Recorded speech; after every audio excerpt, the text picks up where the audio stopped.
Hi class, let's start the chapter.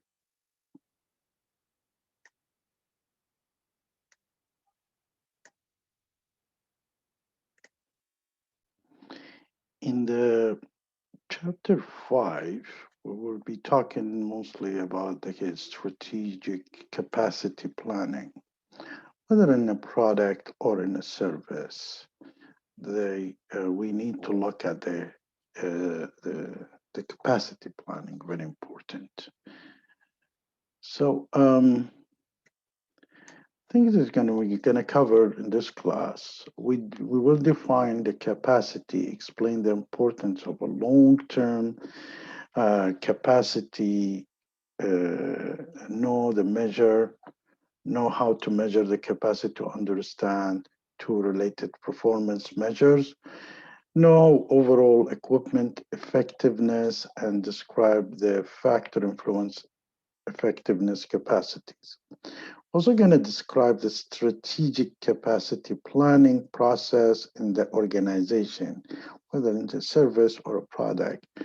Know the long-term demand patterns, and we will try to calculate the capacity requirement and discuss the major consideration for developing the capacity alternative. Um, We're also going to describe the break-even analysis approach for evaluating the capacity alternative and use it to solve a problem. So in this chapter, so what is a capacity? How we measure a capacity? What's the factor influencing these capacity? The strategic capacity planning in an organization. Why is important?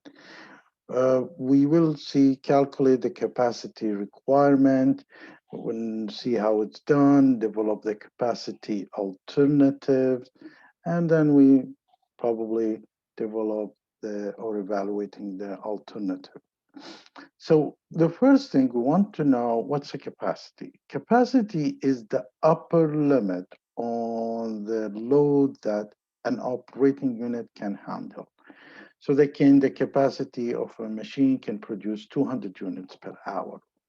The capacity of a truck can carry 5 tons, something like that. The capacity of one person can produce 5 cups a day. Anyway, so the basic question in the capacity handling are what kind of capacity is needed? So we want to know what kind of a capacity is needed. Well, are we going to have 5 tons to be moved or 7 tons? And if we have a truck of 5 tons, so are we going to get 2 trucks? So what kind of capacity is needed? How much is needed? And when it is needed? So what kind of capacity is needed? How much is needed? And when it's needed? The strategic capacity planning, the systematic determination of facilities and major machine equipment requirements to meet a long-term demand for a good and services. So there is a systematic approach to it. You need to meet the long-term for the good or the service. Sometimes it's happened what you call overcapacity, which is overcapacity causes the operating costs that are too high, while undercapacity causes strained resources and possible loss of the customer. So if you have 5 tons and you take 2 trucks, each one carry 5 tons, that's overcapacity, which is you have to rent these 2 trucks. But if you have a truck that is only carry 4 tons and you have 5 tons, then it is a strength. A strength would not allow you to move these 5 tons. So there is always a balance of between not enough and too much. You don't want to have not enough, and you don't want to have too much. So the importance of a long-term capacity, it is impact the ability to meet the future demand. We need to meet the future demand. Now there is different kind of future demand, but we need to meet that.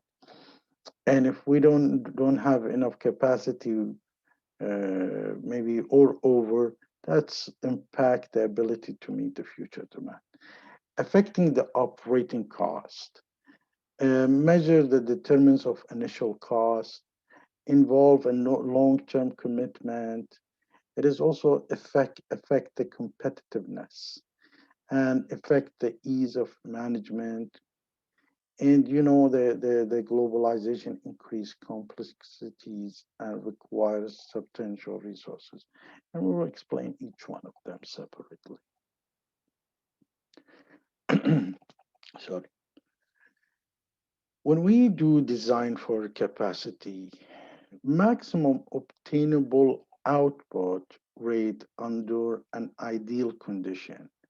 So we always take an ideal condition and we see what's the maximum obtainable output from the machineries that we produce or from these people.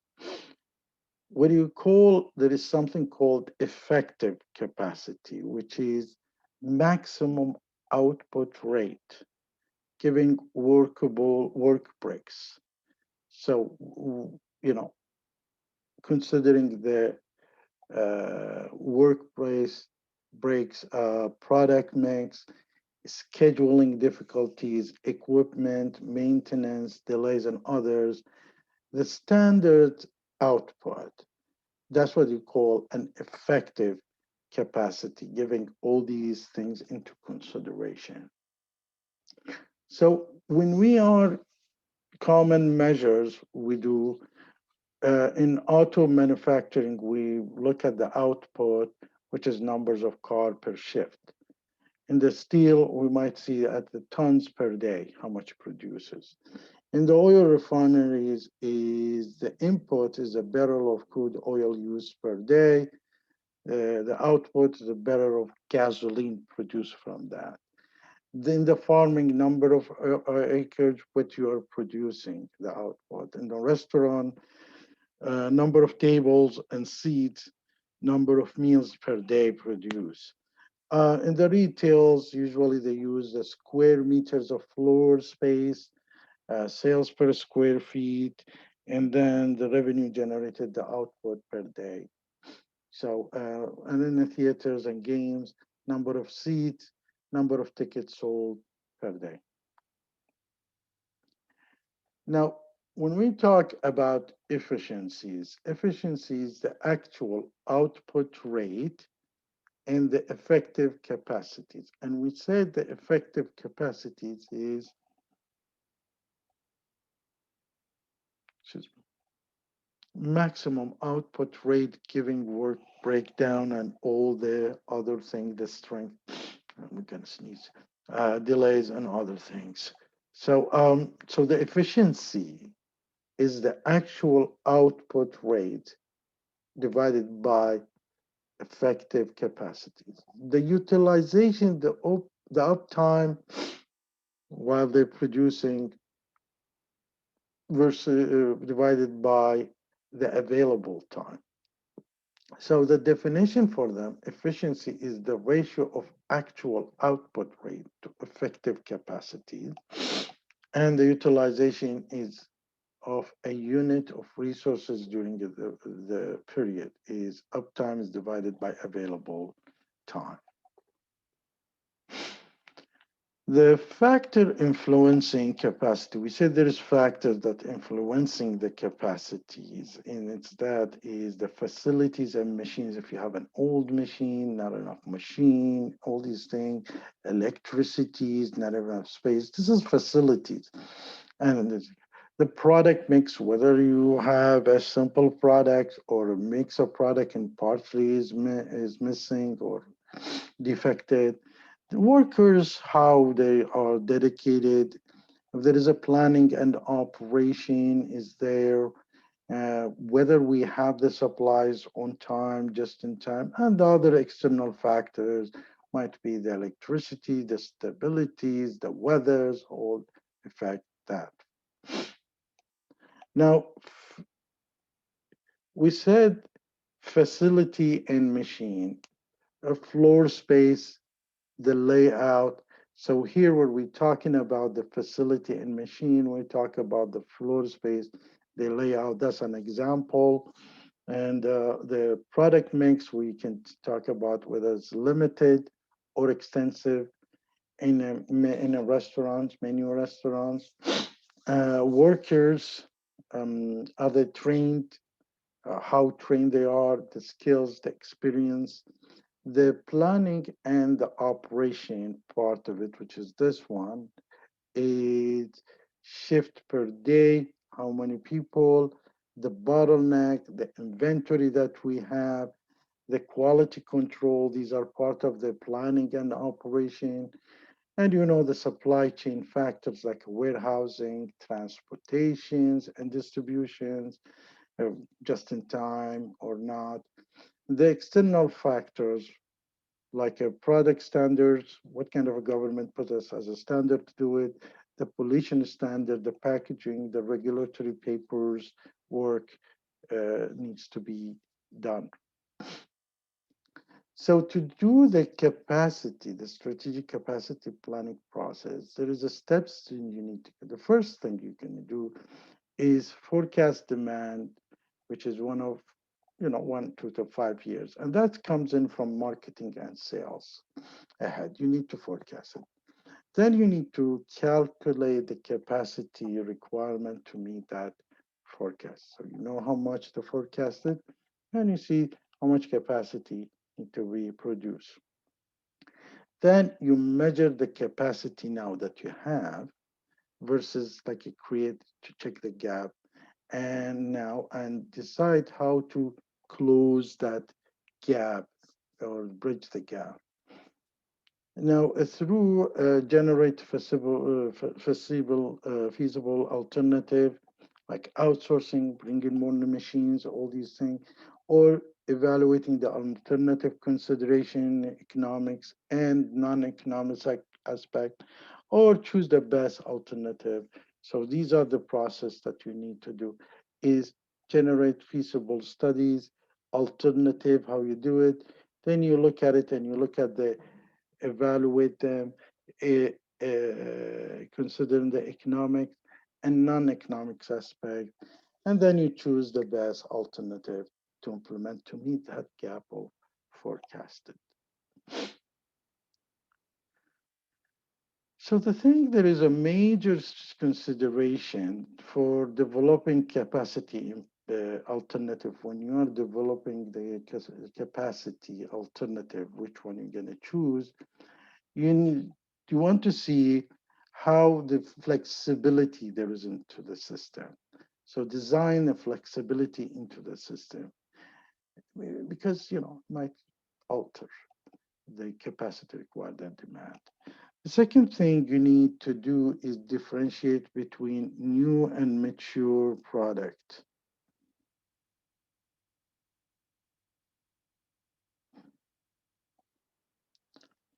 And then, excuse me, take a big picture approach to the capacity changes. See it from outside. I want to produce 1,000 units, going to producing 50 units, 500 units.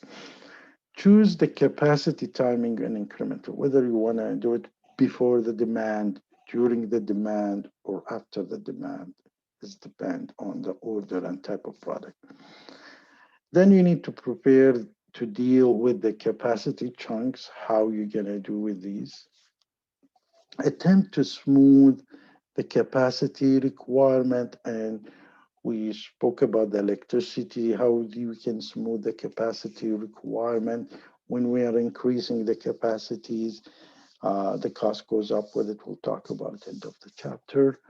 And use a capacity cushion. Always there is an extra for as a cushion calculated, and identify the optimal operating level, at which level you need to operate. For example, there's always, you heard of the bottleneck operation. If you look at here, operation one is producing 10 units per hour. second 10 unit, third 10 unit, fourth 10 unit. So altogether is 40 but units. And if you put them together, they should be producing 40 units per hour. But the next stage, you saw that it's producing only 30 units per hour. So that's what you call a bottleneck, and you need to find a solution for that. So an operation is a sequence of operation whose capacity is the lower than the other operation. Where is the capacity is lower? That's how you know where is your capacity higher at the high upper limit of it. As we said, the capacity timing, whether you want to do it lead demand or a lag demand. And in the consider whether the capacity to be installed before, during, or after occurs for that demand. If before it's called leading demand, so you get things ready for the leading demand, and if it's after is a lagging strategy for it. And you want to make sure always there is a cushion. So the choosing capacity that you do is more than the forecasted demand, and that's what you call capacity cushion, or you also a chosen capacity. So when you choose a certain capacity more than the forecasting, there is a certain cushion for it. But when you're operating, you want to operate at the optimal level. So in the optimal operating level, we always take an average cost per unit, which is driven from average fixed cost and average variable cost. You add it to this. And a production unit have an optimal rate of output for a minimum cost. So you keep producing until you minimize the cost per unit driven from minimum of variable of fixed cost per unit. And you keep reducing the rate until you reach the lowest level, which is that's the optimal operating level. So the minimum cost and the optimal operating rate are functional of production unit, how many units you're going to produce. Here, we have what you call the economize and diseconomize of scales. Scales is how many you produce. When you have a small company, there is a certain level where you reach to the maximum, where you minimize the variable cost per unit in the total fixed cost per unit. And that's where you are best operating level. If you have a medium company who can produce more and machineries are bigger, so you need to produce more. And if it's a lot, so the larger is the facility, the more you need to produce in order to minimize the average cost per unit. So what makes the unit cost increases as the issues happen is you are starting producing more over capacities that cause fatigue of laborers or paying more for laborers for extra hours or machines breakage a lot.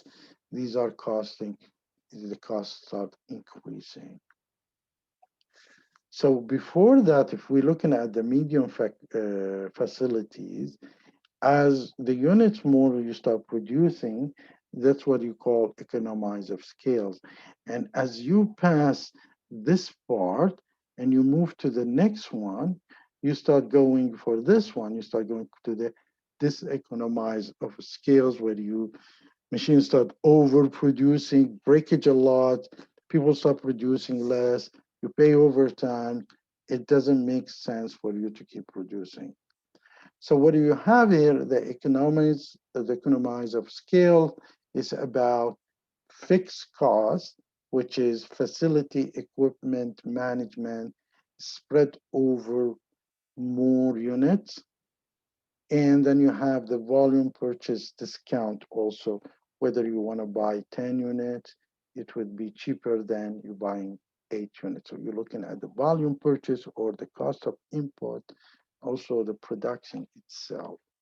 And then you have what you call diseconomize of scales, is a worker fatigue, as we said, equipment breakdown, less room for errors, more errors there, this difficulties of coordination.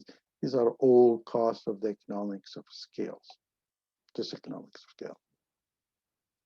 So when you do a planning for service, we say this is different than a product. And it's about the capacity planning for service can present a special challenge there.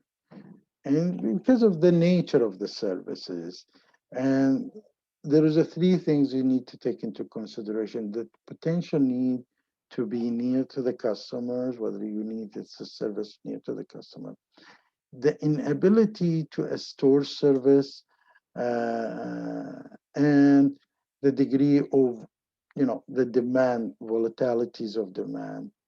So the convenience for the customer is often an important aspect of services. How close to the customer whenever he wants it is a very important. So when we are evaluating alternative plans for the capacity, we look at the economics consideration and non-economics consideration. We said at the beginning of chapter, the economics of consideration, we look at the cost, the useful life, compatibilities, and the revenue that's generated.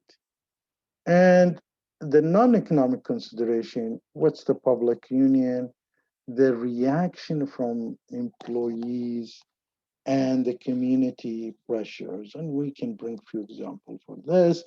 The techniques that used to for the evaluation. The most important one that we use is a break-even analysis. When is the break-even? When is our input equal with the output? The payback period, which is how long it takes us to get back the investment that we put in, and net present value, which is what we are putting now as investment in 5 years, for example, how much is worth if we put it in the bank, for example, and not produce it. In the break-even analysis, basically we have what you call a total cost. And the total cost made of a flat fixed cost and a variable cost. And what we do, the total revenue starts selling, and as you are variable cost is below the total cost, you're operating in a loss. And then in this point, at the point where the total revenue equal with the total cost, that's where you have the break even. And as you produce more, then you will have a profit. And a profit is driven from the more total revenue than the cost. But the challenge sometimes that we are facing, not especially in electricity, is not when you open a new level of needs, there is a new machine which is associated with a fixed cost and variable cost. So we look at each stage separately. So that's what you call a step cost, which is step costs are the costs that increase stepwise, not smooth as we saw in the first one. Is a step by step. It goes like high like this and then goes high again and like this. And it's depend on number of machineries that we need to operate. A good example, the electricities. So step fixed cost and a variable cost involvement. So since it's a step cost, there is a multi or multiple break-even quantity for each step where we should be when we are in a break-even analysis. So there is a multiple break-even points. So in this chapter, what we have done is design the capacity in the theoretical maximum output rate, but effective. We spoke about the efficiencies is the ratio of actual output rate to effective capacity and utilization is the proportion of the same system operating. We spoke about a variety of factors that can influence capacity, like facility design and layout, human factors, product factors, equipment, scheduling problems, and quality consideration. We spoke about the capacity planning, how we do it is enhanced by considering the product life cycle, the design system with a flexible capacity, taking a system approach to planning.